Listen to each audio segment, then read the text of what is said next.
Bienvenidos a Audiolibros con Irlanda.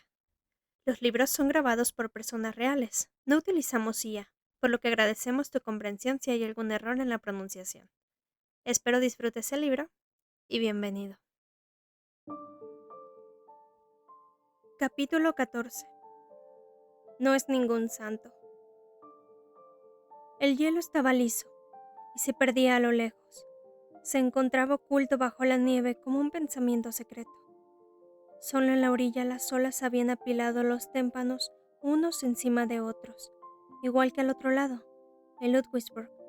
Ahí, el pensamiento secreto estaba hecho añicos, y sus fragmentos se habían destrozado los unos a los otros, formando un caos irresoluble, un enigma. Treparon juntos ese caos hasta llegar a la superficie lisa. Pero Ana todavía tenía la sensación de seguir perdida entre los témpanos de hielo, en medio del inexplicable y completo caos. —¿Ana? ¡Ana! —dijo Micha, tirándole de la manga. —¿Estás soñando? —Sí —respondió Ana—. Soñaba que un día descubriré cómo encaja todo. —Pero, ¿podemos patinar ya? Trajiste los patines, ¿verdad? ¿Para mí? Ella asintió y se arrodilló para abrir la mochila. Abel se había alejado de ellas. Estaba junto a la boya que delimitaba la zona de baño, una reliquia del verano, y miraba al horizonte. Tal vez quería estar solo un momento. Ana pensó en la escuela mientras le ayudaba a Micha a ponerse los 2 pares de calcetines y sus viejos patines. Pensó en las caras de los demás, en la cara de Bertley cuando entró en la sala de estudiantes y los vio, sentados sobre el calentador del rincón, Abel y ella callados, juntos. Asintió con la cabeza y dijo, claro, claro. Y después dio media vuelta y se fue. Pero en el umbral se giró de nuevo. Solo cuídate, Anna Ledman, le dijo. Piensa en la tormenta de nieve y en la sombra allá afuera en el bosque, y no creas todo lo que te dicen. Y Abel la miró con ojos interrogantes, pero ella se limitó a sacudir la cabeza. Se lo contaría más tarde, quizá. Lo raro fue que Gita le dijo algo parecido una vez que Abel desapareció para ir a alguna clase. Me alegro de que estés de nuevo feliz, mi niña, le dijo. Bertley me contó que ayer te recogió en medio de la tormenta. Me encontró porque tú le dijiste en qué dirección me viste salir. Eso me dijo él. Gita asintió con la cabeza. Cuídate, Ana, y no creas todo lo que te digan. Ese día no tenía alemán, pero se encontró con Neik en el pasillo. Sigo con lo nuestro, le dijo en voz baja al pasar a su lado, y le guiñó un ojo. Pero todavía no sé qué pensar. No se debe creer todo lo que parece verdad. ¿Habían firmado todos un pacto para confundirla? ¿A quién no debería creerle? O dicho de otro modo, ¿a quién debería creerle?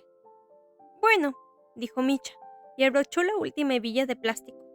Con estos voy a ser tan rápida que llegaré a tierra firme justo antes del 13 de marzo. En el cuento, ya sabes. Se apoyó sobre Ana, se levantó y empezó a caminar torpemente sobre el hielo. Luego, dio unos pasos más largos y al final empezó a deslizarse. Ana la siguió con la mirada. No sabía que Micha ya supiera patinar. Pensó que primero tendría que enseñarle. Pero la chamarra de plumas rosa volaba sola por la superficie congelada. Micha lanzaba los brazos al aire y reía y daba piruetas sin caerse. Una auténtica pequeña reina. Confiamos demasiado poco en la capacidad de los niños, murmuró Ana. Saben cuidarse muy bien de sí mismos. Pero, ¿qué ocurre el 13 de marzo? Avanzó despacio por el hielo hasta donde Abel se encontraba. No sabía, dijo él, que supiera patinar sobre hielo. Está claro que confiamos demasiado poco en la capacidad de los niños. ¿Y tú? Preguntó Ana. ¿Sabes patinar sobre hielo? Se agachó y sacó la mochila su propio par de patines y un par más, los de Magnus. Abel sacudió la cabeza. Nunca lo he intentado. Mejor me quedo aquí mirándolas. Ni hablar, replicó Ana. No vamos a patinar sin ti. Al cabo de un rato, Abel se encontraba a su lado con los patines puestos, inseguro, desvalido como un potro recién nacido. Y Ana le ganó la risa al ver la expresión de su cara. Lo tomó por las 2 manos y lo condujo patinando hacia atrás, Tiró de él haciendo amplias curvas a través de la nieve, lejos, muy lejos, hasta donde solo había hielo. «No tienes más que seguir mi movimiento», le dijo. «¡Las rodillas! ¡Mueve las rodillas! Están articuladas, ¿lo sabías?» «Sí, es muy fácil». «¡No!», exclamó él. «Las mías no están articuladas, yo...» Y cayeron juntos sobre el hielo en una montaña enredada y absurda de brazos y piernas. Y Micha se lanzó sobre la montaña. Y de algún modo, todos encontraron sus respectivos brazos y piernas y volvieron a empezar. Cada una tomó a Abel de una mano e intentaron empujarlo y explicarle desde lejos qué debía hacer. Pero fue imposible enseñarle. Fue una catástrofe. Fue lo más maravilloso del mundo. Ana le empezó a punzar el costado de tanto reírse. Tenía nieve en el pelo, nieve en la boca, nieve en los zapatos, pero en su interior brillaba el sol con tanta fuerza que casi la cegaba. Después pensaría que aquellos días fueron los más hermosos, aquel y el siguiente. Siempre vería ante ella el reflejo centellante del hielo sobre los cabellos casi blancos de Micha y Abel. Siempre oiría su risa, una risa tan despreocupada, una risa de un mundo en el que no había cadáveres ni oficina de ayuda social, un mundo en el que nadie desaparecía. Al final, terminaron los tres tumbados boca arriba sobre el hielo, y Abel dijo: «En verano, ¿saben? En verano me gustaría que los tres nadáramos juntos aquí, que nadáramos de espaldas así como ahora, solo que el cielo tendría un color completamente distinto, y el agua estará templada y será azul, y los barcos veleros pasarán a nuestro lado de camino a Rügen. «Y comeremos helado», se apresuró a decir Micha. «Por supuesto», respondió Abel, y se giró sobre sí mismo. «Y nos tumbaremos sobre la arena, y jugaremos con el balón, y construiremos castillos decorados con algas y con piñas de pino como habitantes», añadió Ana. «Cuando llegue el verano, ya no habrá ningún barco negro que nos persiga», continuó Abel. «Ni problemas. Cuando llegue el verano, tendré 18 años». «El 13 de marzo», empezó a decir Ana.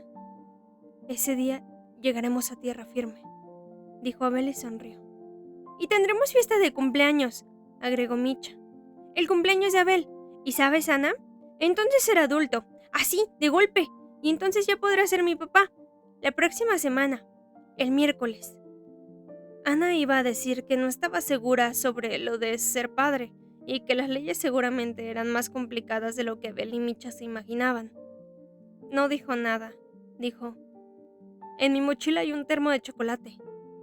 «¡Ay, sí! Y nosotros tenemos galletas», exclamó Micha, y se levantó de un salto, y entonces, empujándolo y tirando de él, llevaron a Abel de regreso hasta la orilla, y se quitaron los patines e hicieron un picnic entre los grandes pedazos de hielo apilados como enigmáticos montañas. «Ten cuidado con el chocolate», advirtió Abel. «Mejor abróchate la chamarra. Ese suéter tiene que estar limpio para mañana. Ya sabes que la lavadora no funciona desde la semana pasada». «Pero dijiste que podríamos lavar a mano», respondió Micha. «Sí», dijo Abel y suspiró.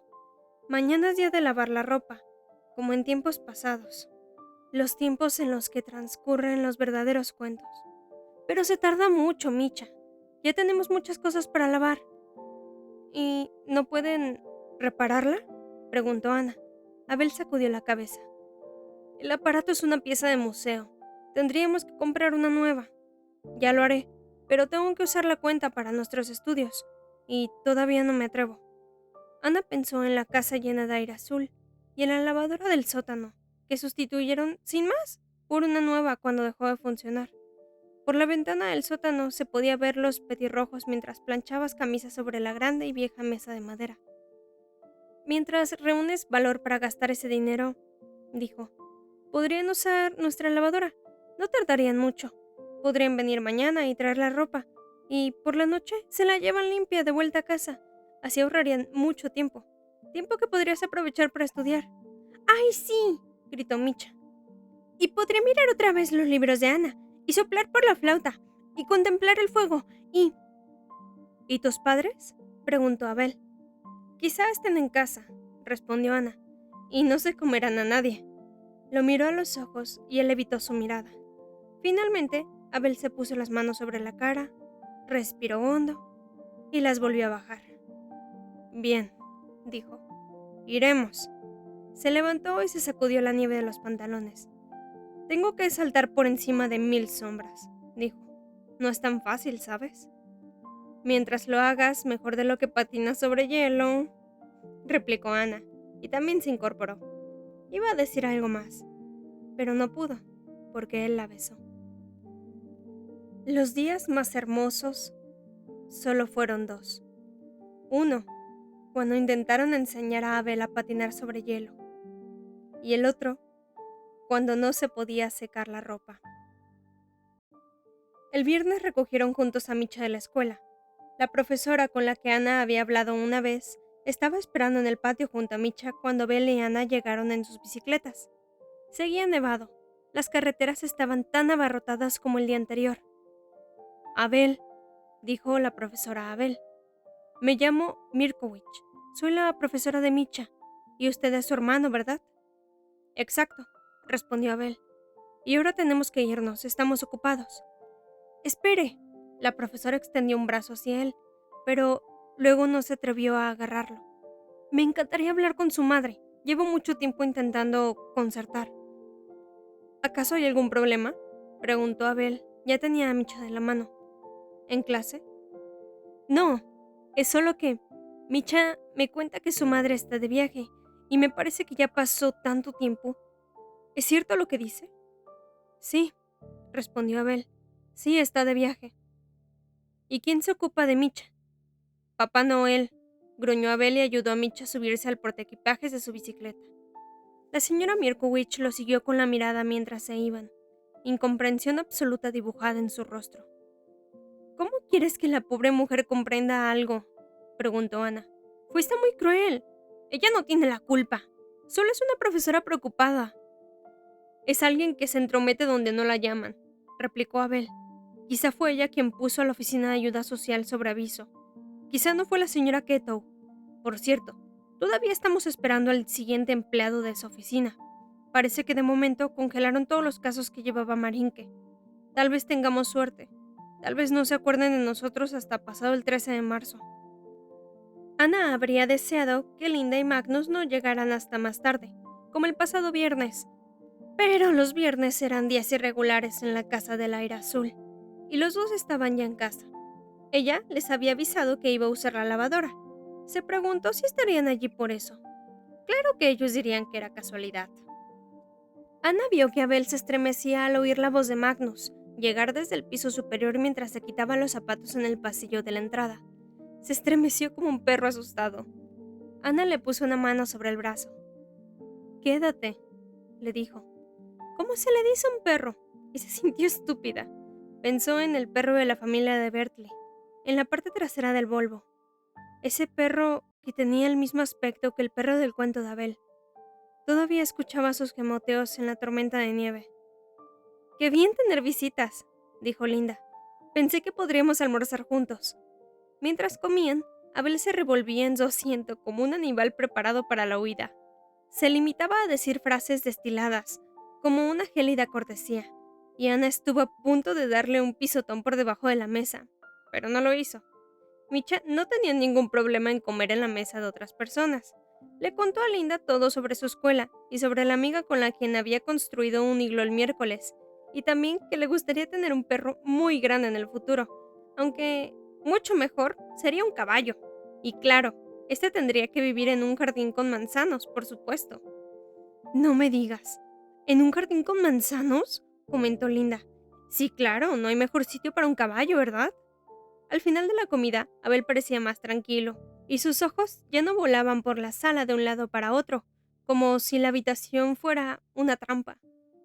Y ahora metemos toda esta ropa en la lavadora, dijo Linda. Creo que tu suéter y yo ya tuvimos el placer de conocernos.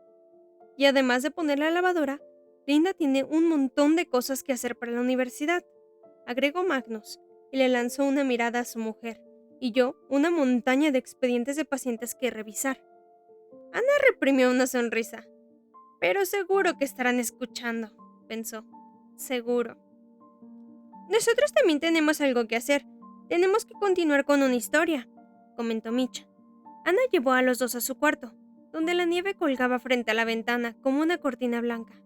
Bajo ella habían desaparecido por completo las rosas junto al muro del jardín, y tan solo un petirrojo esperaba a Magnus sobre la punta de la casita para pájaros. Se sentaron en el piso, las espaldas apoyadas contra la estantería, y contemplaron cómo caían los copos de nieve, y Abel dijo: «Sí, la historia». Y continuó: «En la historia, la pequeña reina y su tripulación estaban empezando ahora mismo a caminar sobre el hielo. El hielo es liso y se extiende hasta el horizonte, oculto bajo la nieve como un pensamiento secreto.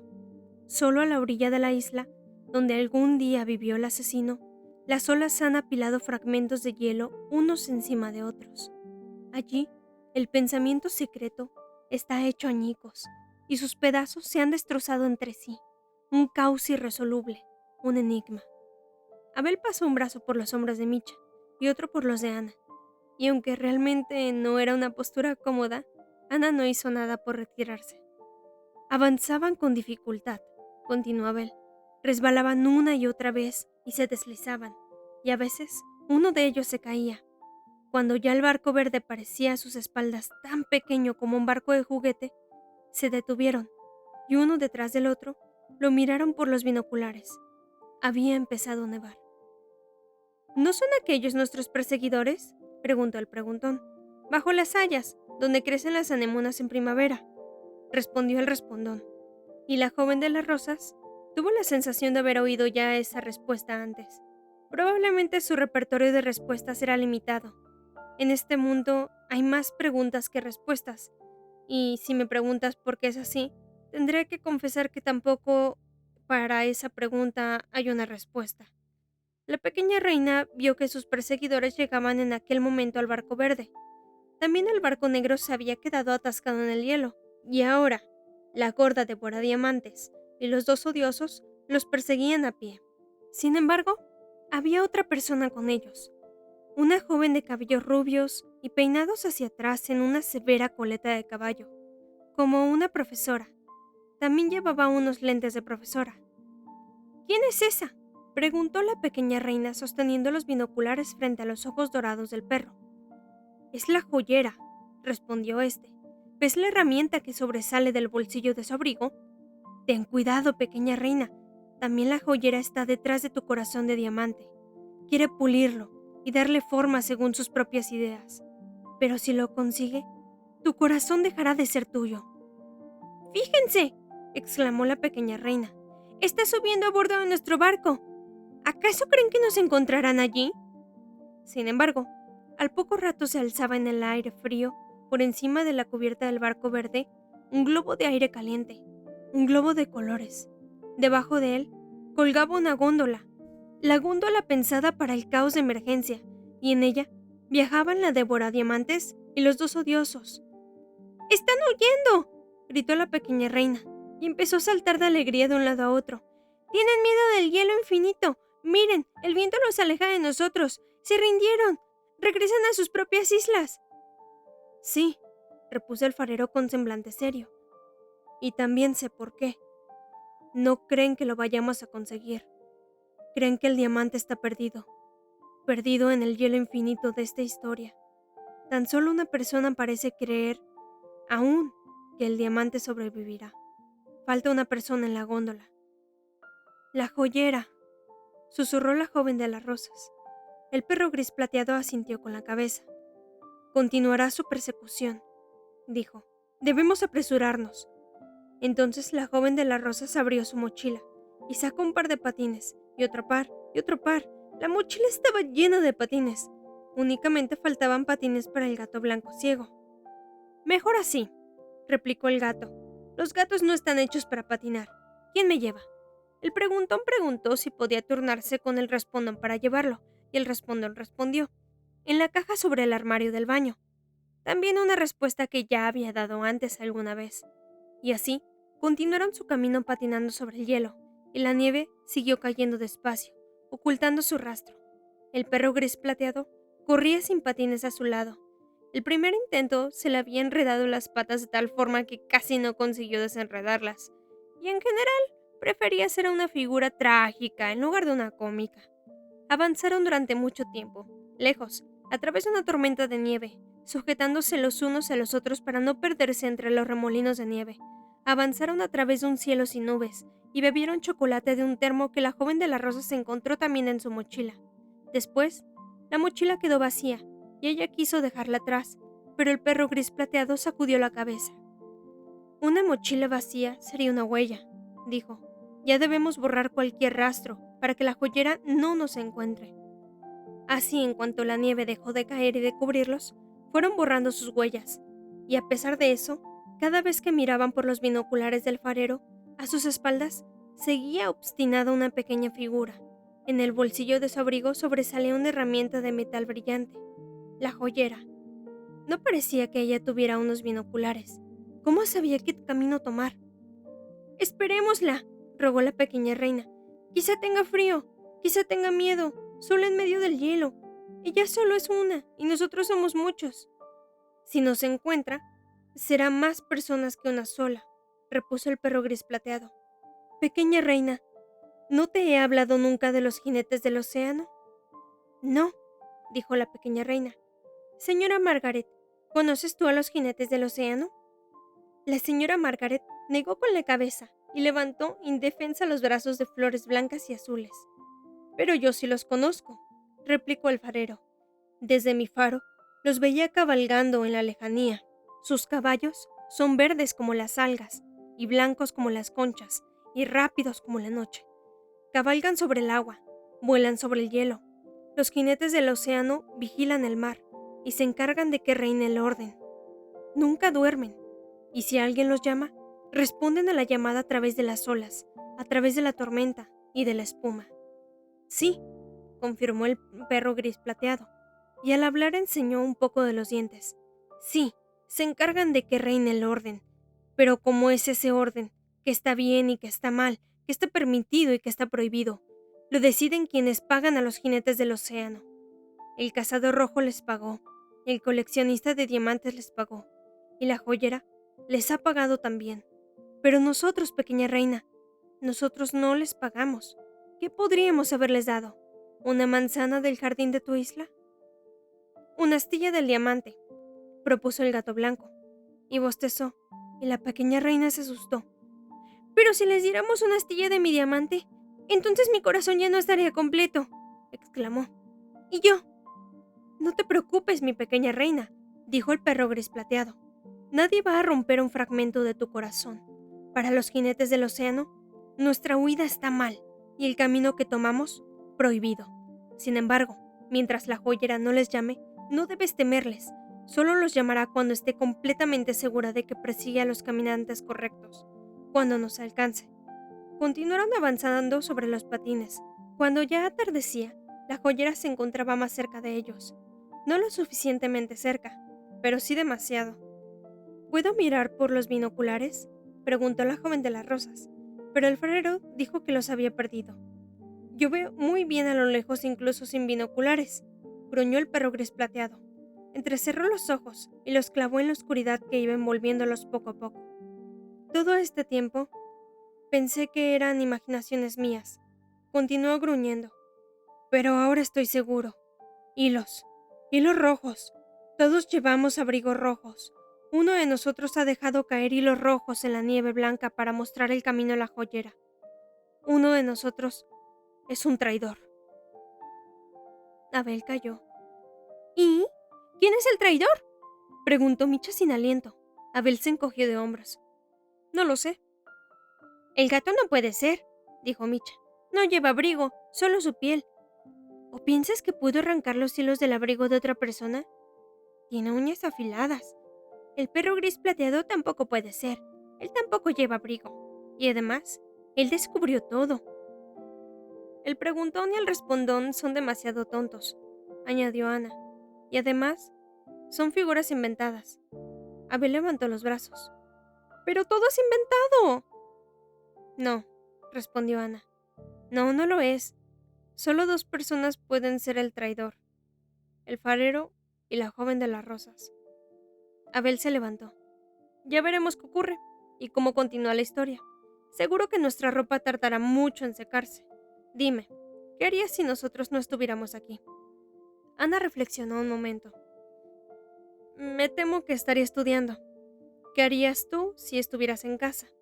Abel sonrió. Me temo que estaría estudiando. Puedes usar mi escritorio, dijo Ana. Yo me siento cómoda con mis libros en la cama.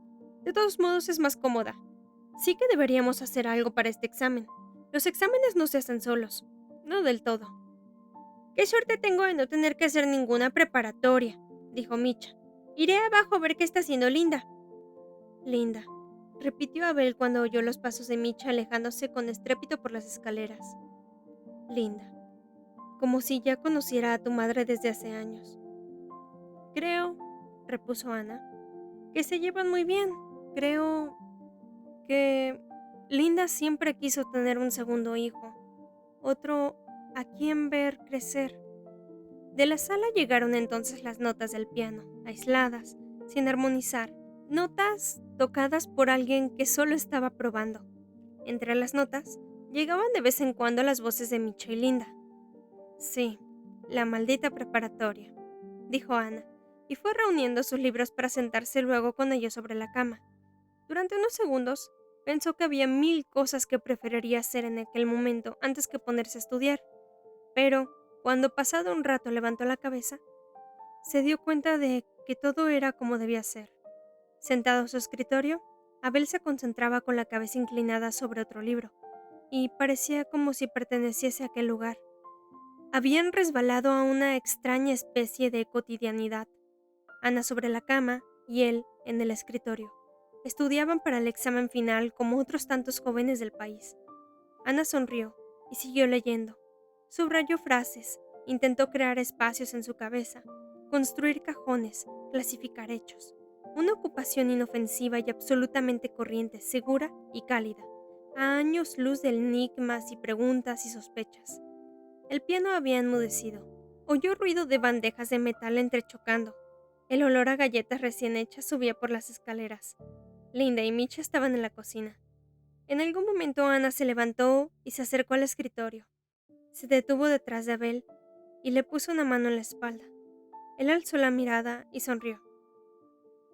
Podría decir a ese instante, susurró Ana. Detente, eres tan hermoso. Sí. ¿Sigues con Fausto? Yo estoy ahora con Gerda Müller. Podrías hacer una pausa de 1 minuto y darme un beso. Claro, podría. Pero después tengo que seguir leyendo. El examen. Claro, el examen. Más tarde Abel hizo otra pausa, aún más larga, pero no para besar a Ana. Salió y ayudó a Magnus a quitar la nieve acumulada delante de la casa. Ana los observó desde la ventana del baño, desde donde se veía la entrada de la vivienda. Era una imagen extraña. La ancha espalda de Magnus enfundada en su chamarra de esquí, Abel en su gastada chamarra militar verde, no muy apropiada para la nieve. Los dos utilizaban la pala igual de rápido, pero sin prisa. No era ninguna competencia. Hacía mucho que Ana no pensaba en la muñeca derecha de Abel. Parecía que ella estaba sana, de modo que Rainer Lersky no se la había roto. Ana vio que hablaban. Se preguntó sobre qué. Tal vez sobre el préstamo sin intereses que Magnus le ofreció. Tal vez sobre la nieve. Detente, repitió en susurro. Eres tan hermoso. Y se imaginó cómo podría ser el futuro. Una fantasía absurda, pero se deslizó sin querer en su cabeza. Vio a Abel y a Magnus quitando juntos la nieve en 20 años, en 30.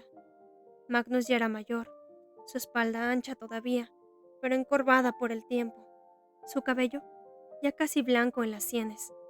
Y Abel era otro Abel, un adulto, uno completamente seguro de sí mismo, y que ya no miraba a todos lados sentado en la mesa como si fuera un prisionero. ¡Qué absurdo!, susurró. 30 años. Nadie sigue con la persona que conoció a los 17. ¿En qué mundo de cuentos vives, Anna Letman? Y sin embargo, la imagen le parecía la correcta. Fíjate, dijo Linda acercándose por detrás. Parece que se entienden bien. ¡Hay galletas recién hechas!, exclamó Micha ofreciendo un plato lleno de galletas a Ana. Y tenemos que quedarnos. Linda acaba de notar que la secadora no funciona. Está estropeada. Vaya casualidad. Ya colgamos toda la ropa en el sótano, donde secan la ropa. Yo me subí a una silla y ayudé. Y mañana, seguro que está ya todo seco. Pero esta noche podemos quedarnos a dormir aquí. ¿Qué dices? No sé, dijo Ana con cautela, y se giró hacia Linda. ¿Qué dirá Abel? ¿De verdad que la secadora no funciona? Linda se encogió de hombros y asintió. Ana bajó al sótano e intentó encender la secadora, pero Linda y Micha tenían razón. La máquina callaba, no reaccionaba. Desenchufó el cable y volvió a enchufarlo. Nada. Cuando subió del sótano, Abel estaba sacudiéndose la nieve de la chamarra. Micha bailaba a su alrededor, todavía balanceando el plato frente a ella y cantaba. Nos quedamos aquí y secamos la ropa. La secamos en la cuerda de tender. Abel levantó los brazos como defendiéndose. Para un segundo, dijo. Micha, no podemos quedarnos aquí. Tenemos nuestra casa, y no es esta. Podemos volver mañana y recoger la maldita ropa. No se puede decir maldita, replicó Micha. Y mira por la ventana, está nevando otra vez, y seguro que se acerca una tormenta. Por favor, Abel, por favor. Dejó el plato en el suelo y se colgó de las piernas de su hermano. Por favor, por favor, por favor, solo esta noche. Tengo que tocar el piano un poco más y decorar las galletas y todo. ¿Tienes que salir hoy? Preguntó Ana en voz baja. Abel se tapó la cara con las manos, esta vez durante más tiempo de lo habitual, y Ana vio que estaba intentando tomar una decisión. Vio que maldecía en silencio, detrás de las palmas de sus manos. Al final siempre digo que sí, murmuró. Al final salto por encima de tantas sombras que ya pierdo incluso la mía. ¿Y qué es una persona sin sombra? Miró a Ana. Guarda mi sombra por mí. Cuida que nadie la robe. Tal vez tenga que salir esta noche, no lo sé. ¿Estaba esperando una llamada? Ana no le preguntó. Abel no era el respondón, era todo lo demás. Vendedor de piel de gato, cuentacuentos, desconocido todavía. Puedes dormir en la habitación de invitados, le dijo. Los dos, tiene 2 camas. Y, en voz más baja, la llave de la entrada siempre está metida en la puerta por dentro. Puedes tomarla. No serás un prisionero. No es ninguna trampa. Solo una secadora estropeada. Cenaron todos a la mesa como una gran familia. La luz de la lámpara era acogedora, y la cocina olía a gratinado de papa. Con la boca llena, Micha habló un rato sobre cómo habían preparado las galletas y sobre sus intentos al piano, que ya casi sabía tocar. Linda tenía una sonrisa dibujada en la comisura de los labios, y Abel ya no se movía nervioso como preparado para saltar. Ana le apretó la mano una vez, muy brevemente, por debajo de la mesa. Él le devolvió el gesto.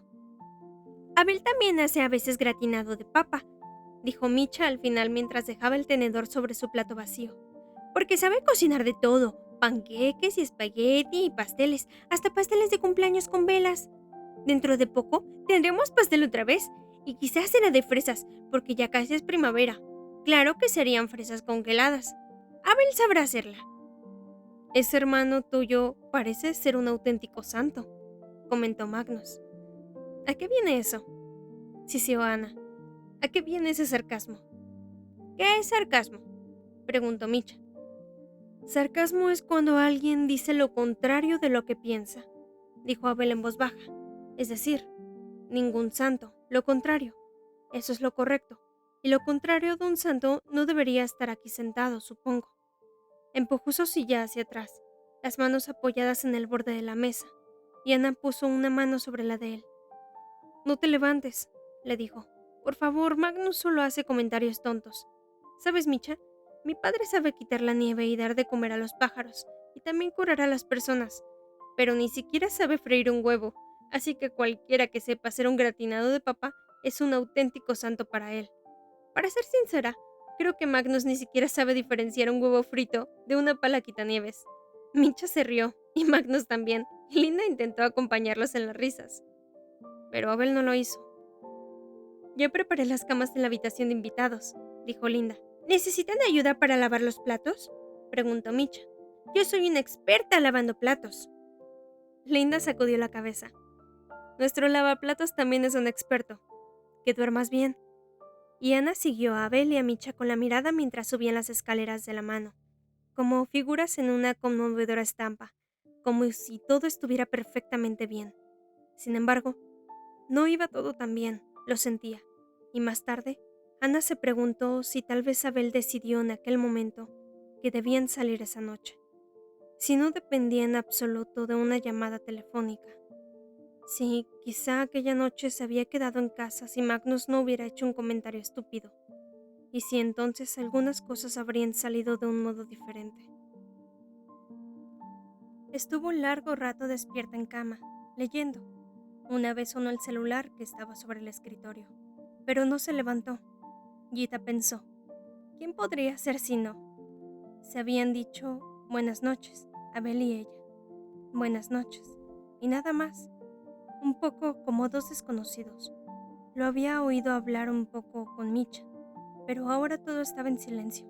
Y al final fue de puntillas hasta la habitación de lado, el cuarto de invitados, y abrió la puerta. Por la ventana entraba un rayo de luz del faro de la calle. Una de las camas estaba vacía. Micha dormía en la otra, acurrucada entre los brazos de Abel. ¿Y Abel? ¿Dormía también? ¿O solo fingía dormir? El impulso de deslizarse bajo la manta junto a ellos la quemaba en la garganta como unas ganas de llorar. Pero no había más sitio en la cama de invitados. Se quedó un momento parada en el umbral, mirando a Abel. Su cara estaba tan cerca y al mismo tiempo tan infinitamente lejos de ella. Las sombras que la cama y las figuras arrojaban sobre la pared creaban una imagen retorcida y peculiar. Parecía una criatura encorvada al acecho, un lobo. Cerró la puerta sin hacer ruido y regresó en silencio a su propia cama. Se detuvo un instante en el puente peatonal y contempló el hielo. Había dejado de nevar, pero el hielo estaba cubierto de nieve. También la fina capa del centro del río, donde los pescadores hacían agujeros, y el agua volvía a congelarse después. Una red de engañosas trampas. Sabía dónde el hielo perdía grosor. No necesitaba mirar. Se subió un poco a la bufanda. ¡Qué frío hacía! Ese invierno estaba haciendo más frío que ningún otro que él pudiera recordar, y había vivido una buena cantidad de ellos. 63 para ser exactos. Las luces del barco, restaurante, acariciaban el hielo, débiles, como si tampoco ellas pudieran imponerse al frío. Miró su reloj. Las 9:30. Era demasiado pronto. Ella no llegaría hasta pasada media hora. Tenía este apellido impronunciable, Milowich, Mirkolich. Se había sorprendido mucho cuando él la llamó. Tal vez no supiera nada. Tal vez aquello no serviría para nada. O tal vez sí. Tal vez pudieran descubrir algo los dos juntos. Salvar algo. Tenía la sensación de que la situación se le estaba escapando al chico de las manos. Alguien debía ayudarlo. Todavía no estaba seguro de lo que había pasado. Michelle, por ejemplo, sospechaba que Ana tenía razón, que la mujer se encontraba en las cercanías, tan cerca que la estaban pasando por alto. ¿Pero dónde? Él había descubierto un par de cosas, claro, tenía una sospecha. No obstante, todavía no estaba seguro. De una cosa que ahora sabía, prefería no haberse enterado. Lo entristecía demasiado. Caminó por el puente hasta la otra orilla, donde se alzaba el barco restaurante bajo los escalones, y entró en el río congelado. Allí en la orilla, el hielo estaba firme. Solo daría un par de pasos. Y entonces oyó que alguien caminaba a sus espaldas. La nieve casi se tragaba las pisadas, pero estaban allí. Alguien, pensó. Él, que sale del barco restaurante un viernes por la noche para estirar las piernas. O alguien que está esperando, como yo. Se dio la vuelta y vio una silueta difuminada contra las pálidas luces del barco. Había demasiada oscuridad en el río. No tenía ganas de encontrarse con nadie. Se dio vuelta y continuó caminando a lo largo del río congelado. Allí, delante subiría los escalones y regresaría. Y entonces ya serían las 10. Los pasos se acercaban. Quizá era ella. Quizá también llegaba demasiado pronto a la cita y lo había visto. Estaba ahora tan lejos de las luces que la oscuridad lo envolvía por completo. Pensaba que las luces de la calle, al otro lado del río, llegarían hasta la orilla de enfrente. Pero los cuerpos de los barcos que pasaban en el invierno ahí, amarrados, esos antiguos monstruos de madera, ocultaban la luz. Sintió que el miedo le subía por el cuerpo. En realidad no creía que fuera ella. Los 2 últimos días había sido él quien seguía a otra persona, quien perseguía sin ser visto. Él esperaba sin ser oído. Ahora parecía que se había cambiado los papeles. La figura borrosa detrás de él se acercó aún más. Le estaba cortando el camino a tierra firme. Notó que se alejaba cada vez más hacia el centro del río. Alcanzó el lugar donde el hielo se volvía fino por los agujeros de los pescadores, o donde él creía que se volvía fino, y se detuvo. Era absurdo echar a correr. Quería saber quién lo seguía. Quería hablar con esa persona. Seguía sintiendo miedo, pero tenía 63 años. No era la primera vez que le pasaba, y hasta entonces siempre había vencido al miedo. Al fin y al cabo, tampoco es que estuviera sola en una playa solitaria. Estaba en medio del puerto de la ciudad. El barco-restaurante se encontraba a un par de cientos de metros. La calle, aún más cerca. Se giró, pensando que vería llegar hasta él a la figura que lo seguía. Pero ya estaba allí, justo enfrente de él. No se topó con una cara, se topó con la boca de un arma. Claro que reconoció el rostro detrás de ella. También allí en la oscuridad. Tampoco estaba tan oscuro. Notó que el terror repentino lo hacía jadear, el pánico y la sorpresa. ¿Tú? Por supuesto, respondió la figura. ¿Acaso no lo sabías? ¿No hacía tiempo que lo sabías? Yo. Retrocedió un paso y el hielo crujió bajo sus pies. Justo detrás de él debía de encontrarse uno de los agujeros congelados. Empezaste a husmear por todos lados, dijo la figura, como un detective de segunda. Querer saber demasiado no es bueno. Yo intentó pensar. ¿Y si gritaba? ¿Y si lo obligaba a tirar el arma de un manotazo y corría hacia la orilla? No era rápido, lo sabía, y estaba como paralizado. Sus piernas habían helado, quedado pegadas al río. No podía correr, tampoco podía gritar. Sus cuerdas vocales estaban congeladas. ¿Por qué? Se oyó susurrar. ¿Por qué todo esto? ¿Has amado alguna vez? Él asintió. Creo que sí. No de esta forma, quizá. Cuando quieres de verdad a alguien no permites que nada ni nadie se interponga, ¿entiendes? Nunca permitiré que le pase nada malo. No se trata de mí. Nunca se trató de mí. Date la vuelta. No, dijo él. ¿Por qué? Porque no puedo mirar a los ojos a la persona a quien le disparo. Se oyó algo así como un sollozo, y al principio pensó que venía de sí mismo. Pero era su adversario, y él comprendió una cosa. No podía darse la vuelta, bajo ningún motivo. Debía haber una solución para salvarse. Lo más extraño era que ni siquiera sentía odio por su adversario. Solo sentía, además de miedo, compasión, y tal vez él mismo era culpable de la situación. Debería haberlo entendido antes, haber intervenido. Date la vuelta. No se giró. Dio un paso más hacia atrás. Sintió que el hielo se resquebrajaba bajo sus pies. Fue todo muy rápido. En un segundo se encontraba sobre el río, en el siguiente flotaba sin nada que lo sostuviera. No sentía el frío. El mundo desapareció.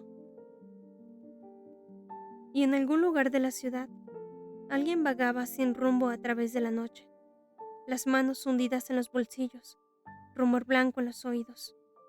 En algún lugar lejos del puerto, y mucho más tarde, en algún lugar, a alguna hora, ningún santo. Y en algún lugar, pero ya sabemos dónde, en el barco-restaurante, esperaba a alguien en vano. Y en algún lugar, ladraba un perro gris plateado con ojos dorados en una caseta para perros. Y tal vez lo oyó el joven de los lentes que abría la puerta del jardín. Tal vez solo había estado dando un paseo, insomne. En algún lugar, dos cuerpos se movían rítmicamente sobre un sofá aséptico y lavable, como un rompecabezas, y la luz caía sobre cabellos de color negro teñido y rubio rojizo. En algún lugar, y en algún momento de la noche, mientras un cigarrillo de marihuana se apagaba en un cenicero. ¿Qué hora sería? No había mirado el reloj cuando volvieron a casa. Y en algún lugar, muy cerca, una persona desaparecida yacía en un sueño profundo, extenuado. En medio de la noche, Ana despertó porque un cuerpo helado se arrimaba a ella. Se asustó, pero no sabía con seguridad si estaba despierta o si soñaba. El cuerpo olía a invierno y a cigarrillos, y a algo familiar. ¿Abel? Susurró. Él no respondió. Estaba vestido y frío como la nieve. Ana se giró a un lado y le pasó un brazo por los hombros. Intentó darle calor, pero no lo consiguió. Era como si aquel cuerpo no fuera a entrar en calor nunca más. Las persianas mantenían la noche fuera de la habitación y creaban una nueva noche, más espesa, una especie de noche absoluta, sin puntos cardinales. Ana no veía nada, tanteaba en la oscuridad. Hundió los dedos en el cabello de Abel, puso las manos sobre las mejillas heladas por el frío, y entonces oyó un sonido extraño y sobrecogedor. Era como el sollozo de un perro, muy suave. Solo duró unos segundos, pero era tan desgarrador, tan indefenso, que se estremeció. Abel, dijo de nuevo. Quería preguntarle algo, pero no sabía qué. Se limitó a abrazarlo con fuerza, y así volvió a dormirse al cabo de un rato. Cuando despertó a la mañana siguiente, estaba sola en su cama. Fue descalza a la habitación de invitados, donde Abel y Micha seguían dormidos en la misma cama. Debió soñar lo de la noche anterior. Él ni siquiera había salido.